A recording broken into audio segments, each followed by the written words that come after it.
Eat, sleep, bet, repeat. That's how we get down at the opening line at EliteSportsBetting.com.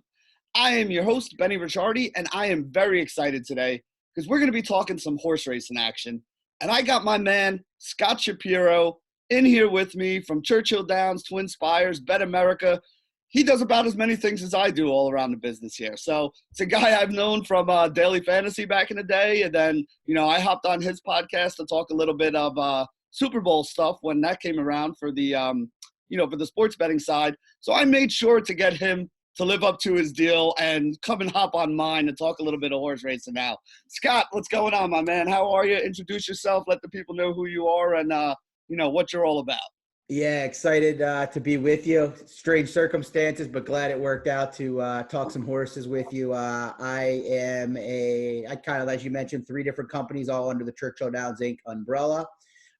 The Churchill Downs side, I run the simulcast feed a couple days a week. So if you go to your ADW, Twinspires is one of those ADWs. I think, you guys have some TVG going on. If you go to the live video there and you go to Churchill Downs, you'll see me on there analyzing races during a couple of the days a week.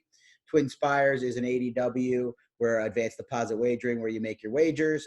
That's kind of the bulk of my horse racing work. I write on there. I do videos and such. And then BEtAmerica is horses, and the main part of that brand now is the sports betting side up in New Jersey, Mississippi, Indiana, and Pennsylvania, and a lot of other states to come, hopefully. But do some sports, do a lot of NFL there, college hoops, and PGA golf. And as you mentioned, pretty active in terms of PGA golf and NFL on the daily fantasy side of things. Yeah, so we got a lot to talk about here today, and I think we should probably start it off with everything that's just kind of going on in the racing world at the moment. You and I actually had talked a couple days ago, and we were like, you know what, maybe we'll talk about Gulfstream today or some of the tracks that are running here today.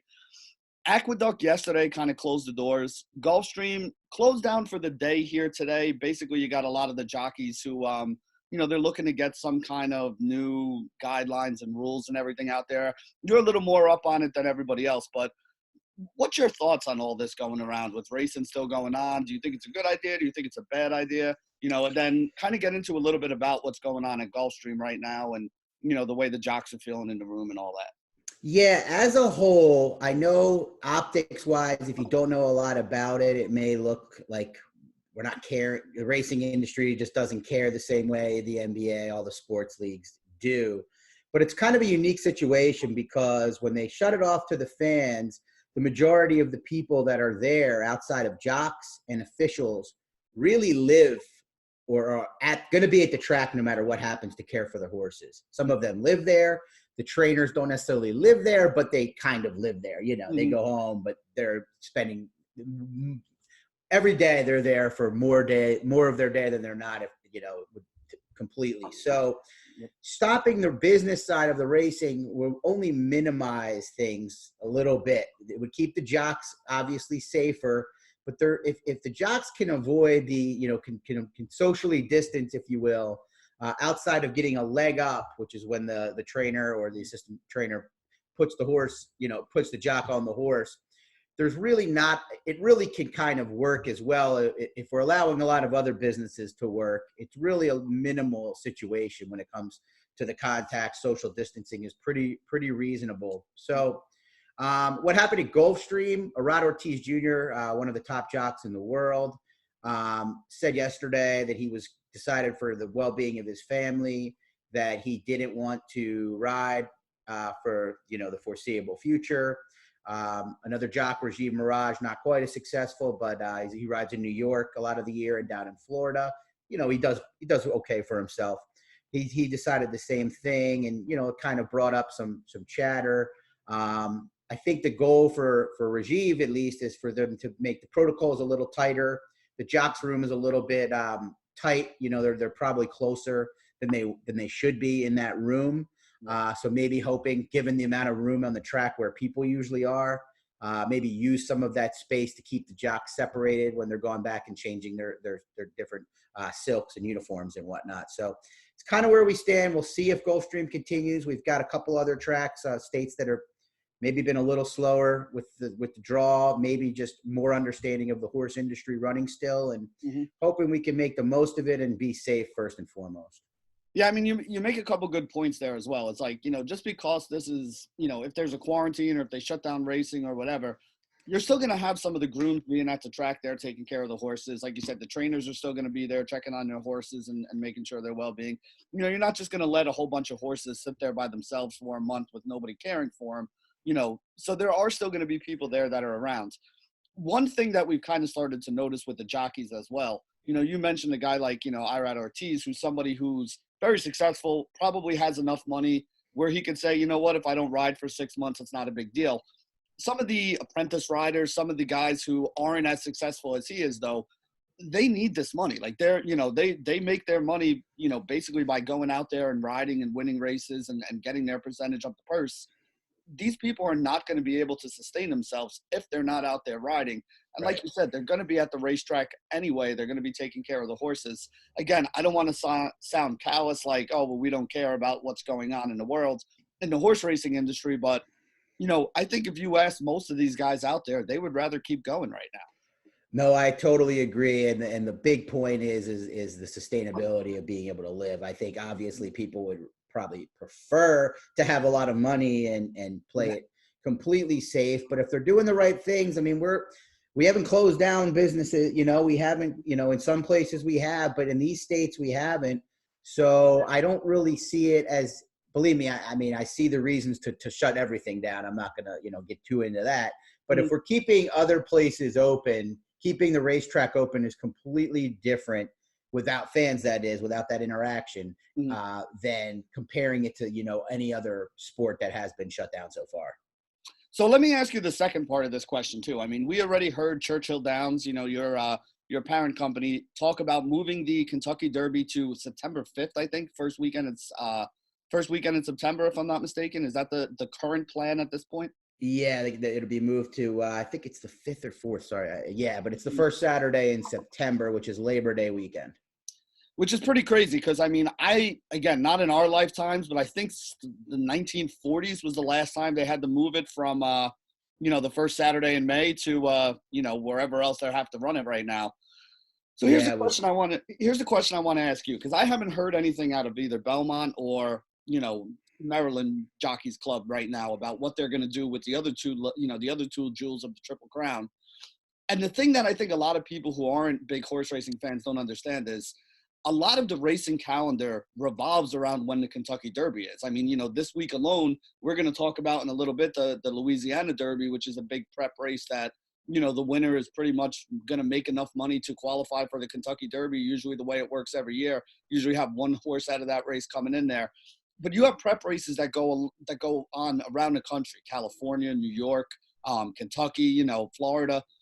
How is this going to change the path to the Derby at this point? Because the rules are still the same. You got to be one of the top money earners to have a chance to get into there. So you're still going to need these horses to run in some of these races in order to make the money that they're going to need to qualify for the Derby. How do you think all that's going to play out? Yeah, it's interesting. And actually they changed the system a couple of years ago. So it's not based on money. It's based on a qualifying point system. Very, very similar. However, but a race like the Louisiana Derby, which as you mentioned, we'll talk about, is a 100 point to the winner race. Generally speaking, it takes 50 to 60 points to get in. The race before this, this is the first of the 100-point races. Before there were 50 pointers, then there were 10 pointers to the winner. It's going to change it's going to change the race. It changes the race one. I mean, it's totally different now, Benny. I mean, not only were you building up momentum to have your horse, if you thought he was a legitimate contender, not only trying to gain points, but you want to build him up so he's peaking on the first Saturday in May. And guys like Bob Baffert that have won this race a number of times know, maybe not exactly, but it's a science to them how to start at the beginning of the calendar year or in December or maybe February, depending on the horse. And you build them up through these prep races. You get enough points, but you want to still have them peaking, if at all possible, on the first Saturday in May. Now, they've been planning this. The point system, there's probably, I'd have to look at it. There's a number of horses that would probably have enough points already to get in. Like you said, the winner of the Louisiana Derby will definitely have enough points to get in. But it really does change things up because now you have a situation where do you run your horse that has enough points in it to, risk injury or risk him peaking? Do you give him the full break? Do you give him one race? And then, a race like you mentioned, the Belmont and the Preakness, which are obviously the two best other well-known races to the general public because of the Triple Crown. But you have a race near you in New York, the Travers, which is the Midsummer's Derby for these 3-year-olds. They're usually a little bit of a different crew, some of the late bloomers a little bit. That's going to be just weeks before the Kentucky Derby now. So the question is, will that be the horse's final prep and will it become a points race? Or will that be a lesser race because the Kentucky Derby is just a few weeks later? That remains to be seen. But yeah, I think a lot of this stuff has to be still considered because we just don't really know when we're going to be starting back up with, real life and sports and racing at this point. Well, even, being a guy from New Jersey, at Monmouth, we run the Haskell every year as the big race for the 3-year-olds. And normally that's after the Triple Crown is done, that's a race for the summer that a lot of those horses, after they take a little bit of time off, will come back and run in that as their next race after the whole Triple Crown series. That's basically a Derby prep at this point now. They may move it a weekend ahead or something to, kind of attract some of those horses that are going to be running there. But like you said, horses have a form cycle, right? Like if you're on the sidelines, you don't want your horse to be off for 6 months and the first race he comes back to be, hey, we're going to throw you out there with 20 other horses in the Kentucky Derby to go run there. Usually you want, a lot of times in the form cycle, they say the third race is the peak race there. So you run him out the first time, maybe you run him 6 furlongs, 7 furlongs, let him stretch his legs. Then you take him into a 2-turn race, a mile and a 16th or something. And that's how you're building him up to get him ready for the Derby. We're in obviously crazy times right now. So there's going to be a lot of things that happened this year that are going to be a lot different. So it'll be interesting to see how some of these owners and some of these trainers try to attack it.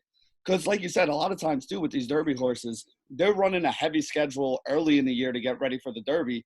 And then a lot of them will take off after the Triple Crown and be done for, most of the end of the year, maybe come back in September or October and, run in 1 or 2 races there before they kind of shut it down. It kind of throws all the training and everything out of whack right now. So it's going to be interesting to see how some of them go about doing that. Yeah, just real quick, to cut 2 things just to add real quick. The Derby, it's the first time it's not run on the first Saturday of May since 1945. That was World War II when it was stopped. So you were right in about the 40s. That's why it didn't happen then. And the other thing to keep in mind about the Kentucky Derby is it's 1.25 miles. Normally, horses, very, very few of the horses in the race have gone that distance, usually 1.125 miles, maybe now 1.316 miles with the Louisiana Derby. That kind of always adds a dimension into this race. It's the first time these young horses are going that challenging 10 furlong distance. Now, that's, if you have the Travers, which is 1.25 miles, before the race, that's going to completely change the dynamics of the Kentucky Derby too. You might see less horses that are kind of throwing a dart as a long shot when the owners and trainers realize, well, there's no way this horse can get 1.25 miles. Whereas earlier in the year, a lot of horses are willing to take that chance with the unknown, even if it's likely that it appears they're not going to be able to do it. Yeah, it's a good point. We've actually seen some horses like a War Emblem, who a lot of people thought weren't going to be able to get that distance, kind of come out and go gate to wire in a race like this and just kind of hold everybody off there. So it is interesting to it's another wrinkle that they throw in there this year that we're going to have to worry about as handicappers to try to Wrinkle City. Yeah. But hey, you know what? That's why the Kentucky Derby is so fun. You throw 20 horses in there, you get a whole bunch of people who are basically dump money into the pools, and we've seen a lot of commas in some of these trifecta payouts, and even some big couple $100 exacta payouts in this race in recent years as well. So always a fun race for us to go bet on.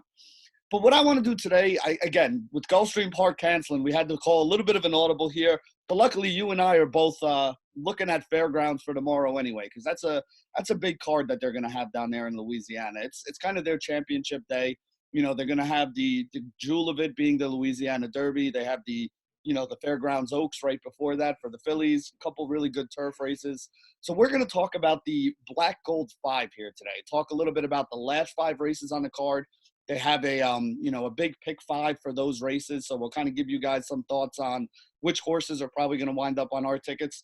But even before we get there, Scott, I know you were really excited about a horse in the 7th race, the one that goes off right before the Black Gold 5.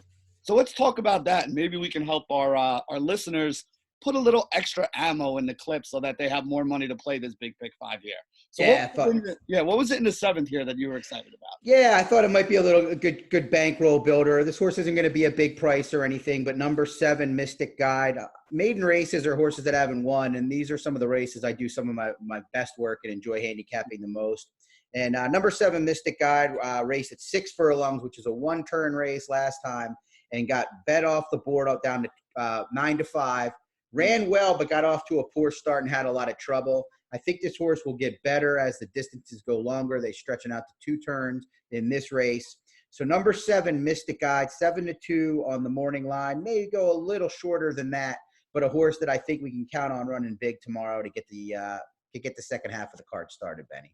All right, well, that's always good because they do have a 50. The Black Gold 5 is their big bet tomorrow at Fairgrounds. It's probably going to have a pretty big pool out there. You're going to get a lot of the the big quant and numbers guys throwing a whole bunch of tickets in there to try to hit on this. And it's a really good 5-race sequence that we have here. So we'll start with talking about the first one. A $100,000 ungraded stakes race for fillies going 1 mile and a 16th on the turf. You got a couple horses in here that make a lot of sense. I think the one Dream Passage is going to wind up being the speed in this race. She's basically going to be the one that everybody's coming for. And I got to be honest, I'm looking at horses that, 3 or 4 of them here that I think could wind up getting up to beat her. She's hung a little bit in some of the end of these races here. So what do you look at? Let's start there. What do you look at when you're looking at a turf race? Because one of the things that I think is very important with turf races, I always try to find horses who have closed up, gaining ground, and doing it in like a sub-24 final 2 furlongs. Because a lot of times with the turf races, the beginning of the turf race kind of, they're moving along at a much slower clip. What you really want to see is the horses that when the real running gets started, they're the ones that are picking up ground coming through to the end. So horses like the 2, the 7, the 8, the 9, Altia from France, Winning Envelope, she's on the warpath. These are horses that have shown that they can close up in sub-24 final fractions. So these are some of the horses that I'm interested in. How do you go about it when you're looking at a turf race at this distance? Yeah, when you're comparing turf and dirt races, I think one thing to keep in mind is speed figures, things like that are probably not as important in turf races. I think trips are the way that the race dynamic shapes up. So a horse like Dream Passage, I have a little bit of a different opinion on because I think last time you want to look at kind of how the race is going to play out. So if there's a lot of speed, which there was last time at January 26th in the Jersey Lily for Dream Passage, she had to battle a little bit early, which is going to take some steam out of her late. And I thought she battled that race. She put away all the other speed and was run down late by Winning Envelope, who's a very nice horse you mentioned before that, some other non-speed horses. But I don't think there's a lot of speed in this race. True. So I think Dream Passage will have things much easier on the front end. And I just think she's the one to beat in this spot because of that factor. The race is just going to play out a little differently. Not that I disagree with your thoughts about overall. You definitely want horses to be able to finish because they're not really, for the most part, races early aren't run at quite as hectic of a pace. With quite the amount of urgency in a turf race. You see a lot of, especially in New York, you see a lot of grabbing and holding the first half mile or 3/4 of a mile. But I think Florent Giroux is a real good on the lead rider, and I expect him to be aggressive in here with not a lot of other speed. So I think Dream Passage is the one to beat. I think is the second or third choice on the morning line. Yeah, so how about some of those horses that are going to be closing up, taking a shot at her to come catch her down the lane? Like I said, there's 3 or 4 of them here that I'm looking at who consistently have been closing up in some pretty quick fractions, sub-24 for the last 2 furlongs. The one I like the most, I think, is Altia, the French horse there. Has a little bit of class as well. Some of the races that she's ran in are a little bit better than what she's running against today, some of those horses here. And as I'm looking through it, she's the one that I think can have the best chance, especially if the one goes ahead and kind of takes the lead. She could be on the rail, saving ground the whole way around. And then, when they come around that final turn, I think she's got the most foot to go up and get her if somebody's going to catch that one. I think Altia does have probably the best kick in this field, and Chad Brown is the best turf trainer in America, one of the top couple in the world. Joel Rosario, one of the best jocks around, especially at finishing, so fits the profile of the horses you're kind of talking about, fits this horse well. My negatives on Altia is this horse only has 2 lifetime wins in a stakes race, and if you look at some of the other horses, Dream Passage, 8 wins. Number 5, Not Proud of Price, 9 wins. Just a little bit more of a nose for the wire. Something I look for, especially when I'm considering taking a short price. 6 seconds is a little concerning to me, meaning these are herd animals. So in some ways, some of them need to really understand the idea of running by a horse, or as opposed to running up to the horse and kind of, you mentioned the word hang with Dream Passage. These horses have to learn that they're supposed to run by these horses, not run with these horses. So I have a little bit of concern with Altia's desire to win, if you will. So I think Altia will run big. I expect her to come with a big run, just like she did last time at Tampa, but I'm expecting her to be the favorite. So she's probably a horse that I'll be leaving off my tickets on top at least. All right. So who else are you looking at here in this race that, maybe we should be including on our pick 5s? Maybe not the one. This is not a race I'd be looking to single. Let's say that. So there's definitely going to be a little bit of a spread here with a couple horses I'm using. Give us a couple names of ones that you're looking at here. Yeah, I mean, when I don't think there's a lot of speed, and I like the speed horse most. If I'm going to use other horses, I want to use horses that I think will get what we call first run on that horse. So meaning we'll sit second, sit third, and still have the ability in case the one tires. And the 2 that I look at most that'll be a better price, number 5, Not a Prada Price, who finished 4th last time, didn't really show speed there. But if you look back on her PPs, there's been times where she's been prominent early in the race. So I expect her to be sitting second in a race like this. And then number 8, she's on the warpath. 4-year-old filly, one of the horses in this race that seems to be on the upswing as opposed to some horses that it may have peaked already. Ran real well last time over this turf course. I think she's interesting at 6-1. And then if you are going to play a closer, maybe a little better price will be Winning Envelope. This horse was very impressive last time out. Another horse that's a 4-year-old filly that I think is on the improve, Benny. Yeah, so I'm feeling pretty good at this because those are a lot of the same horses that I have in here. Winning Envelope, she's on the warpath. One other one that I have a little bit interest in is the Argentinian bred, the I think it's Joy Nadera, the 7 horse going out there. Again, when you look in the United States, we run a lot of races on the dirt, and we're kind of the exception rather than the rule. Around the rest of the world, they're pretty much running most of these races on the grass anyway. So I always give a little bit of an uptick to horses from, coming in from wherever else they're coming in from around the world, because these are horses that since they were young, they've been bred to run on the turf. They've been bred to run in these kind of conditions, going a mile plus on the turf. In America, we like our sprint races and we like our dirt races. So the horses are kind of trained differently. They're bred differently. You're looking for different things in the breeding shed. So I always kind of have a little bit of a, when you see these foreign horses that are coming in, I always kind of give them a little bit of a leg up on the field, which is also why I really like the 2 Altia, a French horse. And then you mentioned, trained by one of the best in Chad Brown, a guy from, Saratoga, New York, up here in my area, and he's got a good jockey on him as well. So, these are some of the horses I'm looking at. So Dream Passage, one that we're going to be including on the ticket. Altia, one I'm going to be including on mine. And then, like you mentioned, Winning Envelope actually beat Dream Passage last time. Ran her down in that race when she was kind of loose on the lead. And I shouldn't say loose on the lead. She had a little bit of, as you mentioned, had a little bit of pressure up there with her right there. But she was the one that ran her down.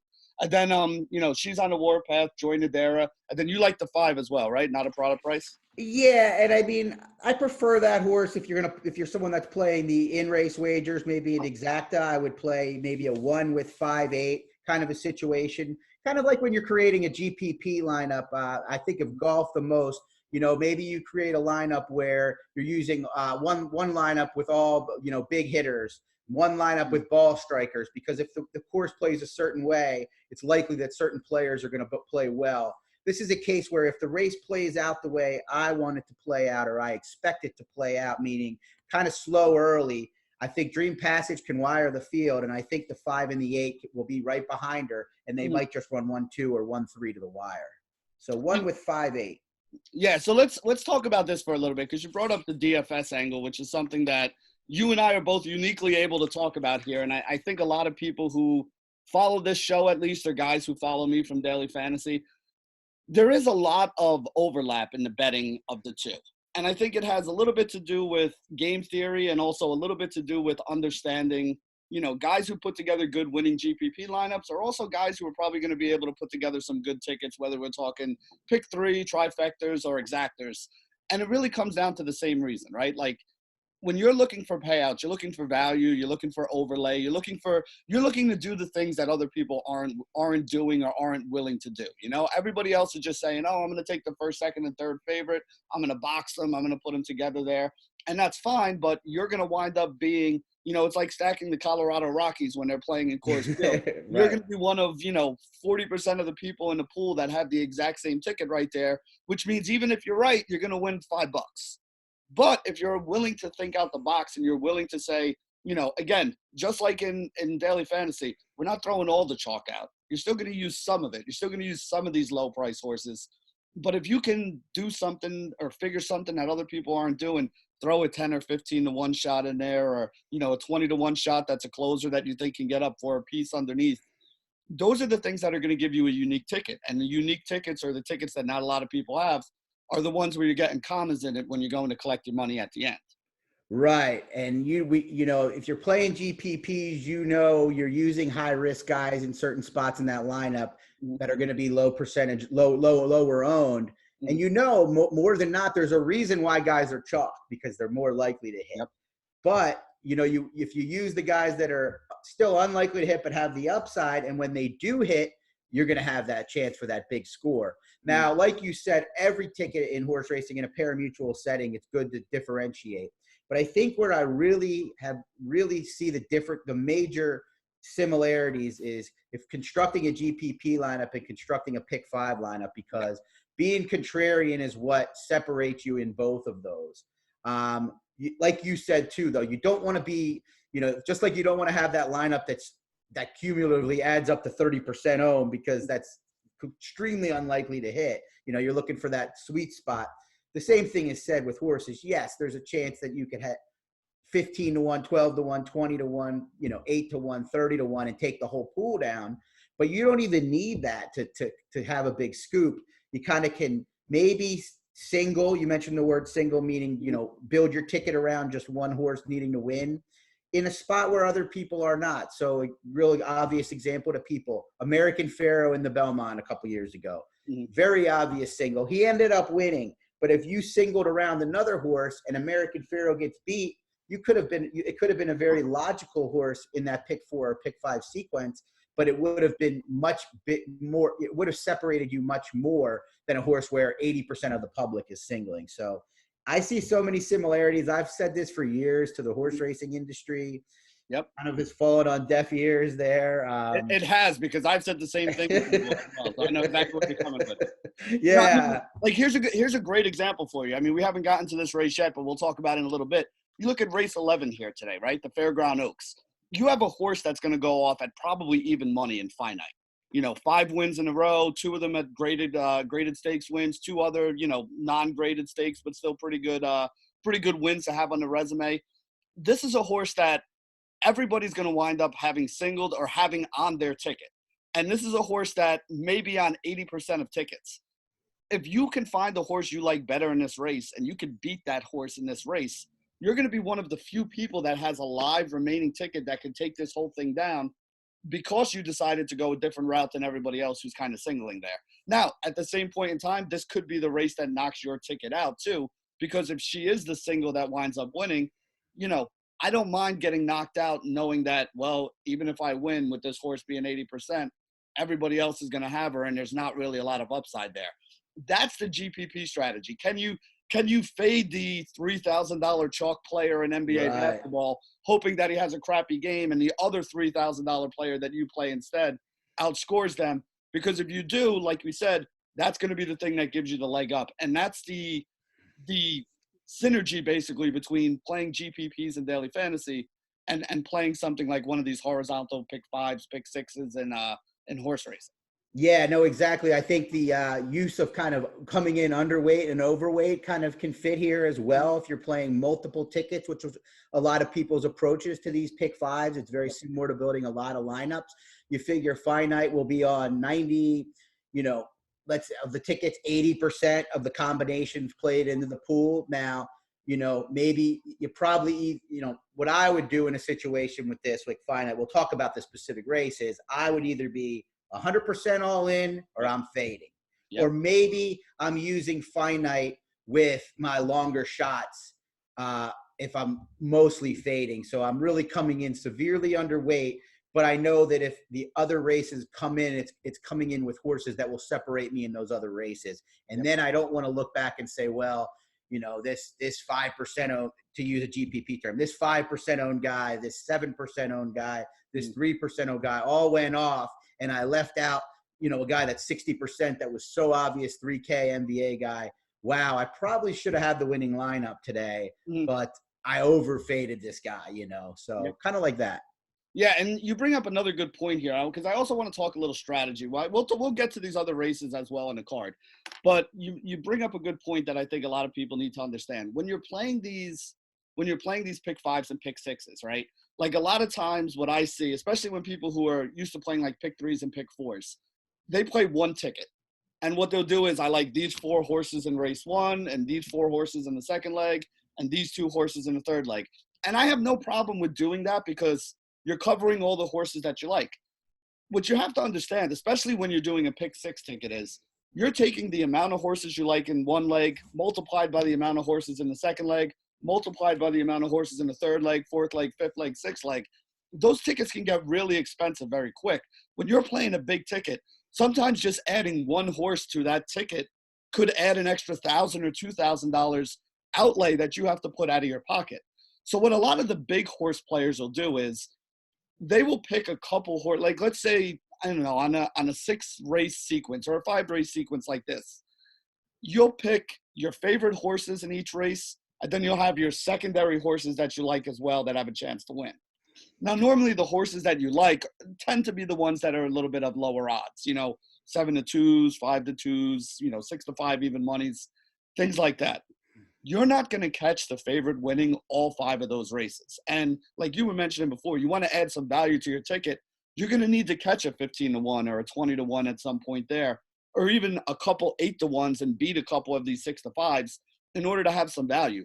So what a lot of guys do is they'll put together multiple tickets where on one ticket they'll play, let's say, the favorite in race 1, race 3, and race 5. And then in race 2 and race 4, they'll try to find some horses with a price. But they're also going to play races that other tickets that if this ticket wins, it's going to completely make that other ticket that you played a loser, because in the second ticket they may go with the favorite in race 1, 2, and 3, and then take long shots in 4 and 5. So what you're really trying to do is, you're singling or putting maybe 2 or 3 horses that you think you have to have in some of these legs. And then in other legs, you're spreading out and taking 4 or 5 horses that you like, hoping that you catch a price. And what we mean by catching a price is, you don't want all 5-2 horses to finish on your ticket if you're spreading it out on a bunch of difference. You want to have a couple of those 5-2 horses, but you also want to try to catch a 12-1 here or there, or an 8-1 here or there. Because when that 12-1 wins or that 10-1 wins, or if you hit a 40-1 bomb, you're eliminating 75 or 80% of the field from being able to have a cash, which just makes it a bigger ticket for you if your 5 winds up winning. Right. It kind of is similar, again, to get it back to GPPs. It's kind of like if you're playing GPPs, right, you're not playing to min cash, right? You're playing double ups and triple ups and 50-50s if your goal is to double your money. GPPs, you're not playing all chalk, because unless you hit everything perfect, you're not going to do anything more than get your, double your money. One thing that we call kind of a slang for those one tickets where you're playing all the horses at once, a caveman ticket. And then there's the approach that you mentioned is you can find things online under Ticket Maker. Yep. ABC approach, it's called. So the A's are like your top horses, your core players, if you will, your core runners. The B's are kind of your secondary horses, and then the C are like your tertiary. Okay, like if my top and the way the ticket, and it kind of constructs the tickets for you if you hit create after you enter it. It's basically the fantasy cruncher of horse racing. Honestly, Exactly. There great you go. way to explain it. Yeah. Yep. There you go. Exactly. It's a lineup generator for yeah. Exactly. Yep. Now that was Stephen Chris, right? He was the one who Stephen Chris. You got it. Yep. I remember when that first came out because I used to try to do this all by hand. And honestly, it would take you if you were really attacking some of these pick sixes and stuff like that. It would take you hours to do all these things by hand because you'd be all right. I want to make sure I have this combination or right. These guys win or these guys there. So that actually saved a lot of time, a lot like Fantasy Cruncher did for those people who put in 150 lineups or so. That's basically what it is right there. And it is, like you said, there's a lot of similarities between the two. I think the problem is there aren't a lot of guys like me and you who understand both of the games well enough to be able to explain to people how the two of them are very similar. But for those of you who like to play 150 lineups, the stuff that Scott and I are talking about right now is how you do it in the horse racing world, basically. Absolutely, Betty. I can't tell you how long I've been waiting to have this conversation. I've said it a bunch of times. Like you said, it falls on deaf ears because there aren't a lot of people who can in both worlds that actually are able to make those connections and know what we're talking about here. Right. So anyway, let's talk about these last 4 races on the card here, kind of give people some ideas, and then we'll kind of go back and tell them a little bit about, hey, if I'm making a ticket, these would be my A's, these would be my B's, these would be some of those other horses we can look at here. So race 9, we're looking at the New Orleans Classic, mile and an eighth on the dirt, 4-year-olds and up right here. Fearless, the Pletcher horse, is one that I think is going to take a lot of money here. He's a talented horse. He's lightly raced. He's one that could take a step forward here. He's also one that I would probably be willing to play against in this race, to be honest. The one who really kind of has my eye is the 6, Silver Dust. I think he's probably the one to beat. He's come in first in 3 of his last 4 races, all of them grade 2 races. And we haven't really talked about that yet either. So talk a little bit about the graded stakes as well when I kick it over to you so people kind of understand what that's all about, because it's kind of a hierarchy there when you're going through. The one race of the last 4 that he lost, he actually came in second by a neck. So, I mean, he ran a winning race in my eyes. You know, when you're handicapping and you see a horse lost by a neck, you basically consider he ran as well as he could have, and he ran a race that is good enough for him to win in most other spots. He just ran into another pretty good horse. So to me, those are the 2 that I think are the ones that are probably going to take the most money here. I also really like the 8, By My Standards. That's another horse really good at this track. 2019 Louisiana Derby winner, if I'm not mistaken. Ran back in the Kentucky Derby, didn't really fire there, but I never hold it against a horse who doesn't fire in the Kentucky Derby. Very few times you're going to be in a field of 20 horses, kind of under the situation that you run in the Derby. Came back in his first race of this year, looked pretty good. So, hopefully taking a step forward here. So those are the 3 that I'm really looking at here. But what are you looking at here in the 9th at Fairgrounds? Yeah, just to real quickly touch on the graded stakes question topic that you brought up. Grade 1 is the biggest races in the world. They're not all grade 1s are not created equal, is kind of one thing I say. The Kentucky Derby is a grade 1, and then you'll see if you look down, let's see the Gold Cup. Look at Lone Sailor, May 27th. The Gold Cup at Santa Anita, a grade 1. They're not equally as good. So, but generally speaking, trainers with great horses are going to point their horses. And you talked about form cycle. The goal is to kind of get horses to win grade 1s, because not only are they most valuable when it comes to purses, but even more so when they go to the breeding, having grade 1 wins and grade 1 top 3 finishes makes the horse's value higher. Grade 2 right below that, like the Louisiana Derby, like this race, the New Orleans Classic. And then grade 3, which some are better than others, just like all 3 of them. But oftentimes there's non-graded races, and oftentimes the line can be blurry between grade 3s and some of the ungraded stakes race, more just where they fall on the calendar. Yeah. In terms of this race, there's no doubt that Silver Dust, number 6, is the one to beat. 2-1 morning line favorite. Really has gotten good over the last year or so, as you can tell by his speed, depending on where you're looking. Buyer, we have the Brisnet speed figures, but they've been increasing. The one concern, he should get a perfect trip, meaning he should be sitting right off the leaders. You'll get what we call, like I said, first run on the speed horses. The one concern I have with Silver Dust, especially at swallowing a short price here, is he's 0 for 4 at a mile and an eighth. which is a further distance at a mile and a 16th. And it starts to become more about stamina and less about just being the fastest when you go from that from that mile and a 16th to a mile and an eighth. So I respect him a lot. He's going to be very hard to leave off tickets, but he's not someone that I'd be willing to single. You mentioned the other two horses that are likely, and by my standards is listed, number 8 is listed as 6-1 on the morning line, but he's going to be very hyped up horse. He ran very well in his return race. As you mentioned, he won the Louisiana Derby last year. He's 3 for 5 over this track. The Kentucky Derby, he didn't run well. You mentioned not only is it a 20-horse field with the best 3-year-old in the country, but you're 130,000 people around you. There's so many things. You can often put a line through the Kentucky Derby. I totally agree with you there. I expect this horse to probably be more like 7-2, 3-1, but I'm not really willing to try to take him on either. I think he's got a very big shot in this race. And then Fearless, who was a late starting horse for Todd Pletcher, who's a big trainer, especially when everywhere, but he gets a lot of horses. If you're an owner, you get pricey horses like this one, you give him the Todd Pletcher, you're thinking Kentucky Derby. Yep. This horse, unfortunately, didn't get going to the races till late in his 3-year-old year, but he's been really good 2 times in a row, including last time. The one question, Gulfstream Park, much different than Fairgrounds. Can he bring his form from Florida into New Orleans? But not a real strong opinion in this race. If I had to throw a long shot out there, I'd throw out number 4, Chess Chief. Only has 2 wins, but I think he's a horse that's getting better.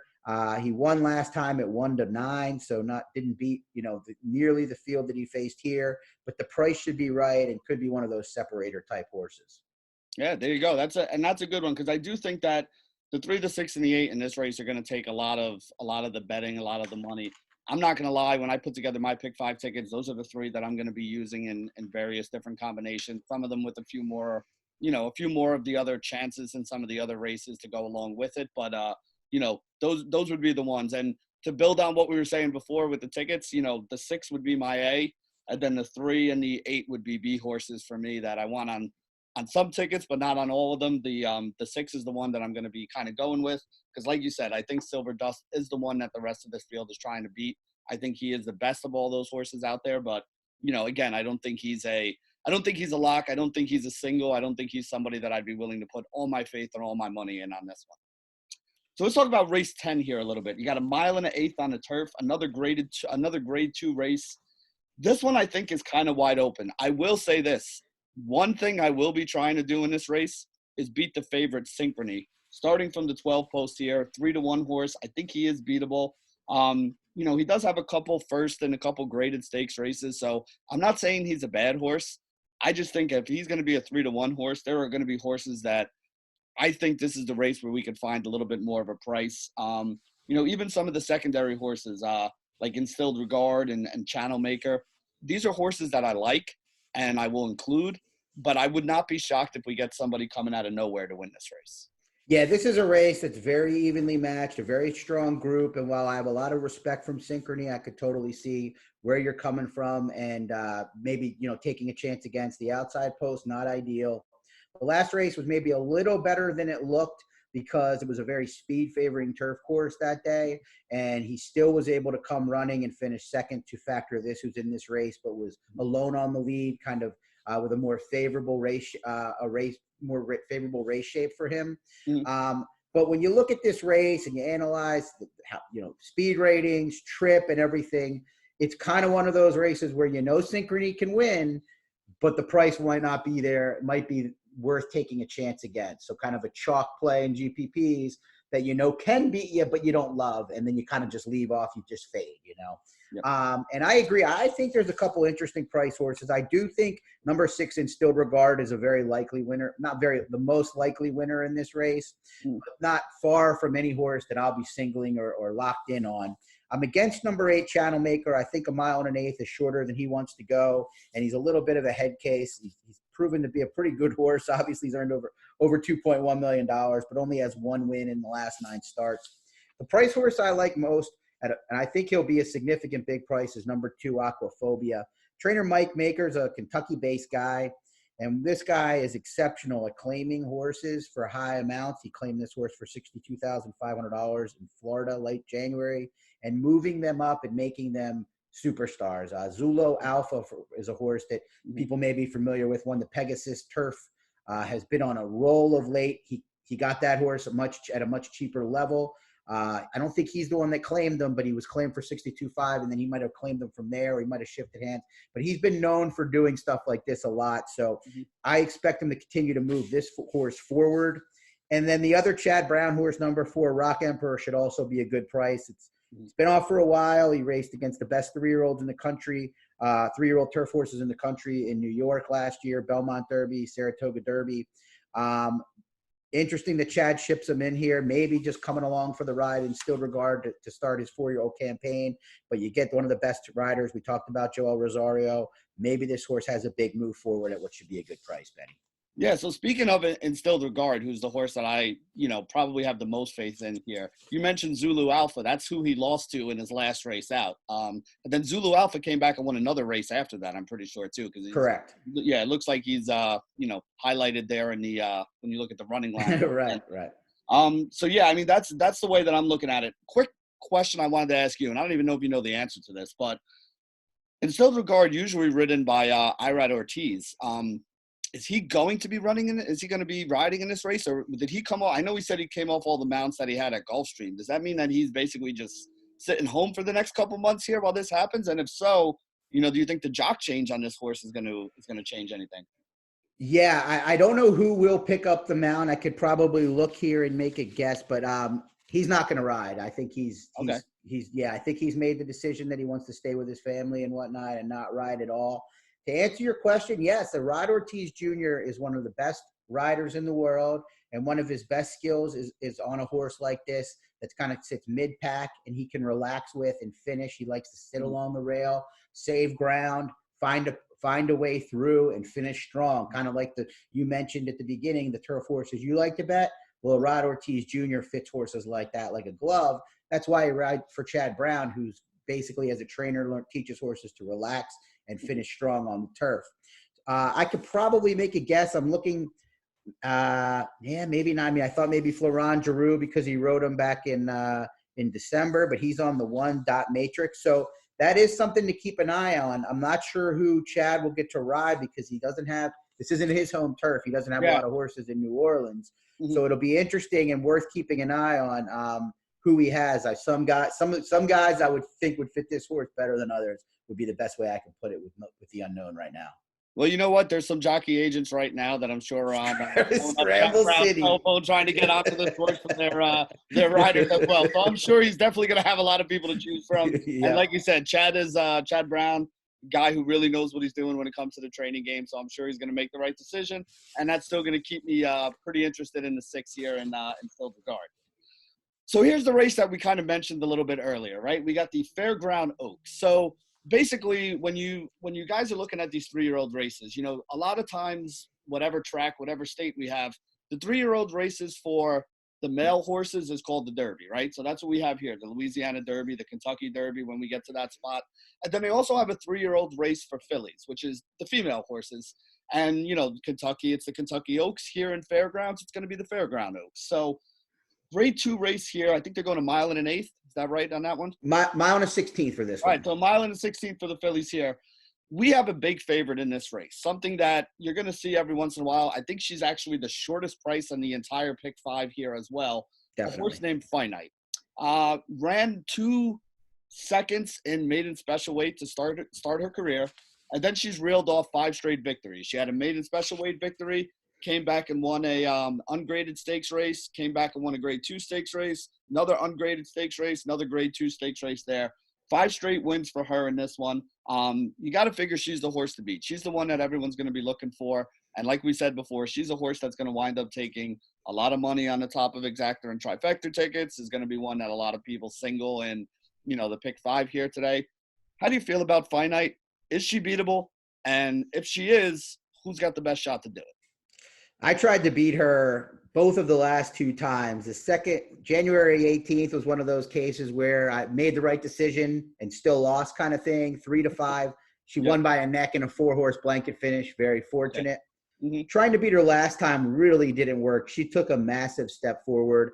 We talk about form cycle. The first race off the bench was the one a little bit dull, won by a neck. Thought maybe she had peaked at 2. But I was wrong. She ran off the TV screen last time, winning the Rachel Alexandra, and that was a better group than she faced the month before. I have very little interest in trying to beat her, and it's unfortunate. She's going to be a super low price. She's going to be singled on so many tickets like we talked about. Mm-hmm. But she's just one of those horses where there's a reason there's only 6 horses here, and a big reason is because nobody wanted to take her on. She's at the top of the class. If they ran the Kentucky Oaks, which is the race run on Friday before the Derby every year, if they ran that race now, she'd be one of the 2 favorites in that race. Mm-hmm. Steve Asmussen, one of the best trainers in the country. She's done well over this track.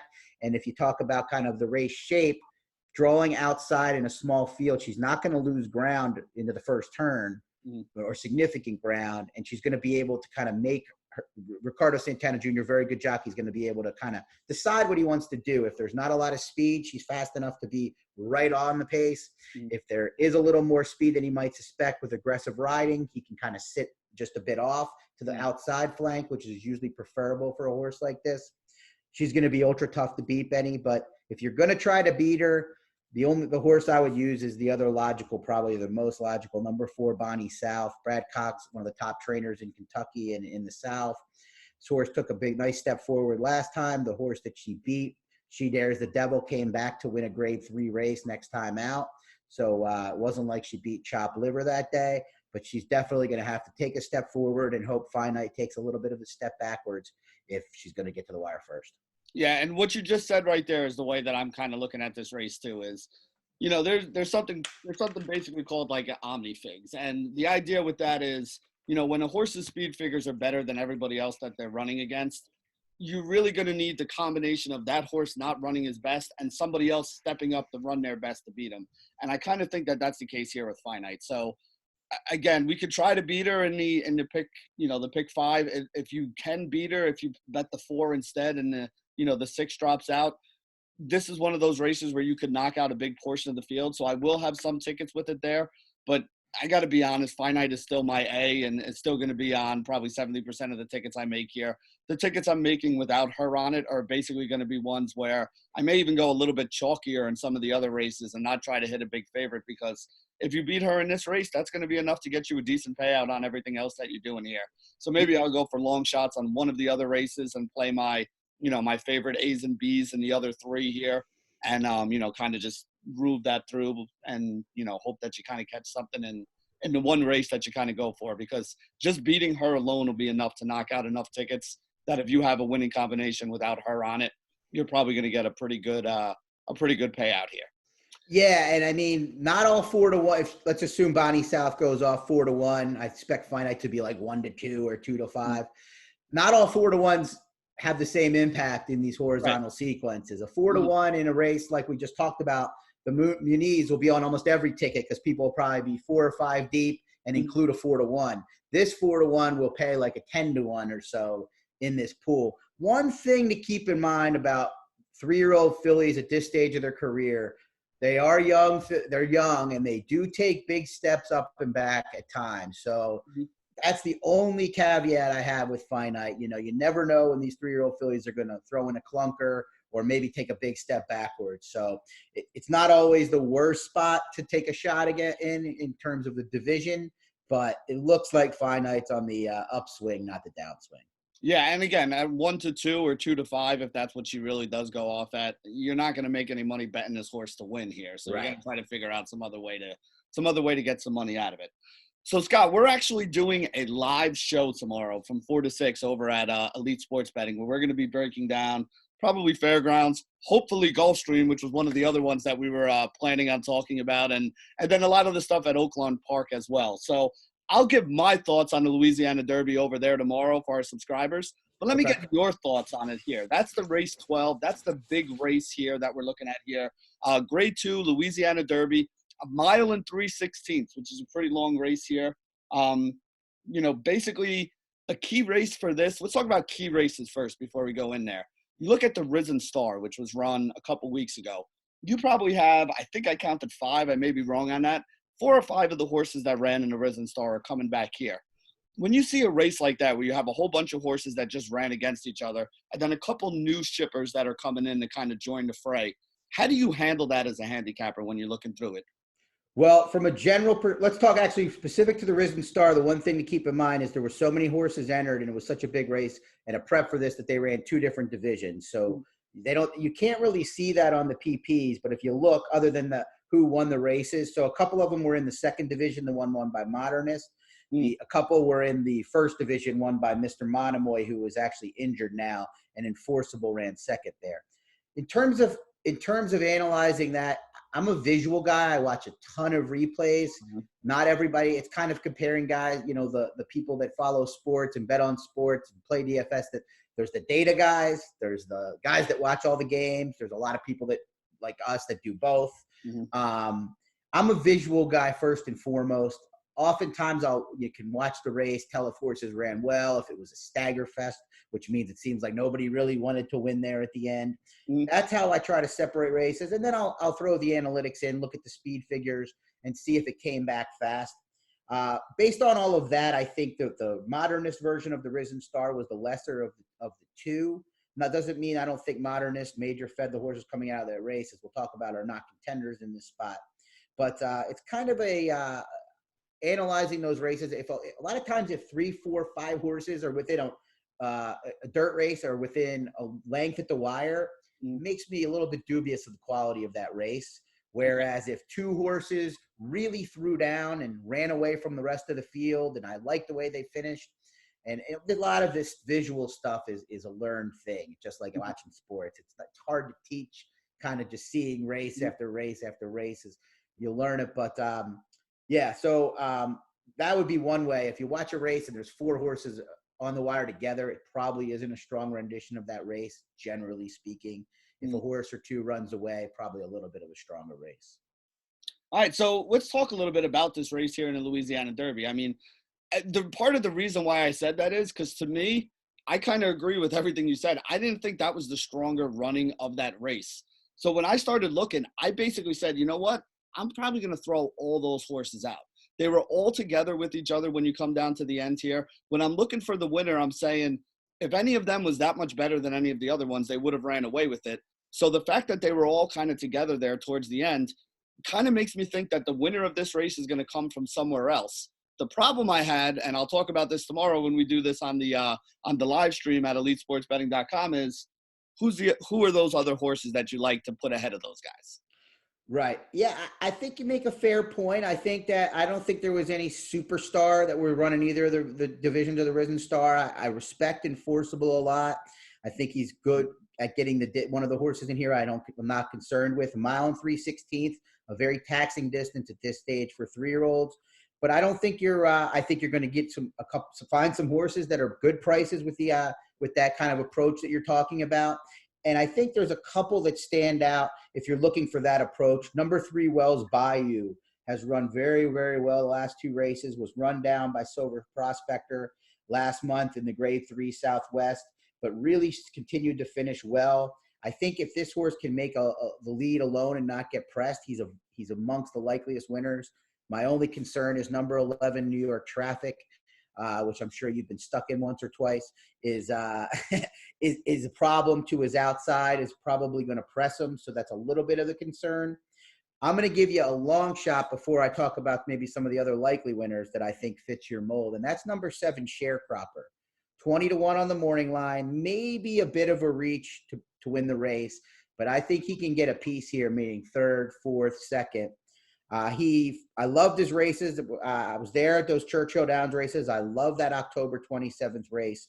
Only won by a neck. He was a big price, almost 20-1, but I loved the way he finished that day with his first start going around 2 turns, a mile and a 16th. And then he had a lot of trouble in the race that Shake Some Action and Chestertown were in. Never really got to run when he found traffic, really didn't have room to run.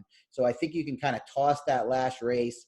They spent $600,000 for this horse, and I think the longer they go, the better he'll be. So would I be surprised if Sharecropper finished 8th? No, but it's kind of like that GPP play where the upside is there, and I really think Sharecropper has a shot to run his biggest race to date at a big price. And this is kind of along the lines of, the way that I'm looking at it here. If you have a horse like Finite, who's going to be 3-5 in the race before this, right?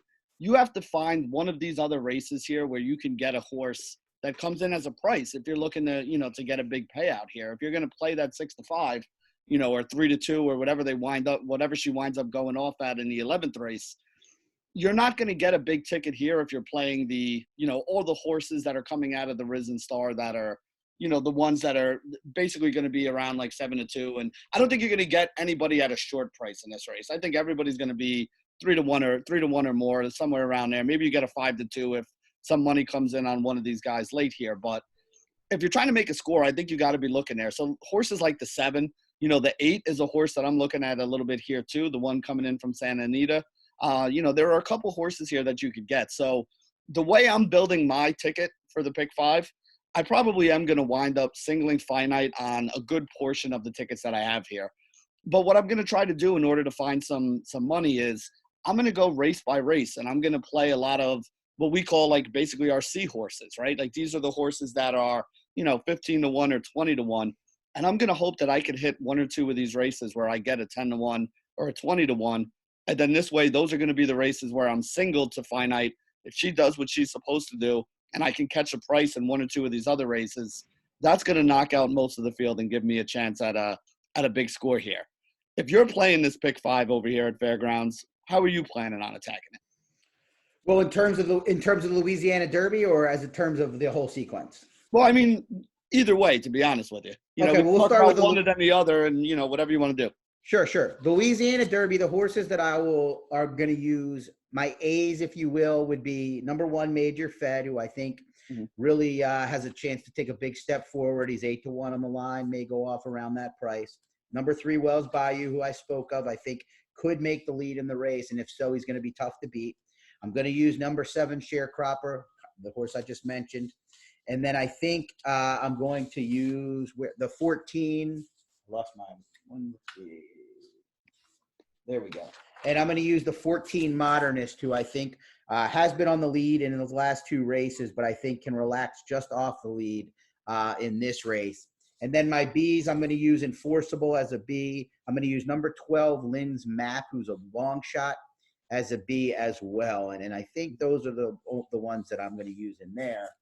As a whole, I think I'm going to push all in on finite. If she gets beat, it's just not meant to be. Mm-hmm. And I just don't really, I just feel like I need to go like all in on 100% or 0% or very close to it. And I think I'm leaning 100% in this one. I just don't see it. I'm going to take a chance against Synchrony in that Muni's, the race that you talked about, doing that as well. I'm going to use Aquaphobia, Rock Emperor, and Still Regard in there, I think, as my main 3 horses. I'm going to lean on the likely horses we talked about, Fearless, Silver Dust, and By My Standards in the 9th. And then I'm going to lean very heavily on Dream Passage in the 8th. Will be my lone A, if you will, with the 5, 8, and 9 being the B's. Yeah, so here's basically the idea here that we're talking about with Ticket Maker and ABCs when you're putting everything through and your favorite horses and stuff. Let's say you like 3 horses in each one of these 5 races. Well, the way it would go, it would be 3 times 3 times 3 times 3 times 3. So you'd be looking at 3 times 3 is 9, times 3 is 27, times 3 is 60, 81, times 3 is 243. So you would have to put $243 down to play this ticket. So what we're talking about with, taking a couple of the A's and putting them with a couple of the B's and C's and stuff here, you're basically taking that race and saying, I'm singling a horse here. So now if you single finite in the 11th race, even if you wanted to play 3x3x3 and all the other races, now you're talking about $81 instead of $243 as your total, because now it would be 3 times 3 times 3 times 1 times 3. So what we like to do as horse players, I'm going to have 4 or 5 different tickets going out there. And on most of my tickets, I'm probably going to have 2 singles. So one of them is very likely going to be finite. And then I may single, 1 or 2 horses, or 1 horse in race 8, 1 horse in race 9, 1 in race 10, 1 in race 12. So that on each one of my tickets, I have 2 singles, hoping that finite does what she does, and then one of those other horses hits as well. Because now if I have 2 singles, maybe I play 5 horses in one race and 4 in another, and then the same 3 in another race. 5 times 4 is 20, times 3 is 60. So now I'm only paying a $60 ticket over there to cover the same kind of horses that I want, and as opposed to the $240 ticket that we talked about in the beginning, where you spread 3 and 4 horses in each race here. Because one of the things that I like to do when I'm doing this, Scott, and you tell me if you're along the same lines, I don't want to play a ticket where I have nothing but favorites all the way through. I don't even want to pay for the ticket where I have favorite throughout the 5, because if that comes out, there's some other guy who played a $5 ticket where he only put 2 or 3 horses and he singled 2 or 3 horses that I'm going to be splitting a, $80 win ticket, an $80 pick 5 win ticket with. And I don't want to do that. If I'm going in, like we talk about with the GPPs, I don't want to get my money back. I want to play $200 on 4 or 5 different combinations with 2 or 3 horses singled on each one, where if any of them hit, I'm walking away with at least 1 comma, if not a 5-figure or 6-figure kind of score. Totally agree. In the short run, you might say, I put 200 into this. I would have got 350 back. Damn, I could use that 350. In the long run, you're saving yourself X amount of dollars by leaving off the all favorite ticket. And in the long run, that's the winning strategy. Like, you may have won 150 the one day, but you're spending 50 more every time you do it to have that combination or those combinations of formful or favorite or chalky, however, whatever term you want to use. And in the long run, saving that money, saving that you save in those combinations, or using it to use more long shots in a different leg or different horses is going to be the overall winning strategy. So I'm 100% on board with you. Yeah, and that's, that basically sums it up. Anything you want to add here before we get off and before we hop off here? No, if anybody that's new or, on a intermediate but new to kind of playing these tickets, please always feel free to hit me up. Obviously, Benny, a great resource as well. But, during normal times is a little bit more focused on different things, whereas racing is a very big part of my daily menu, weekly menu. So hit me up on Twitter at ScottChap34.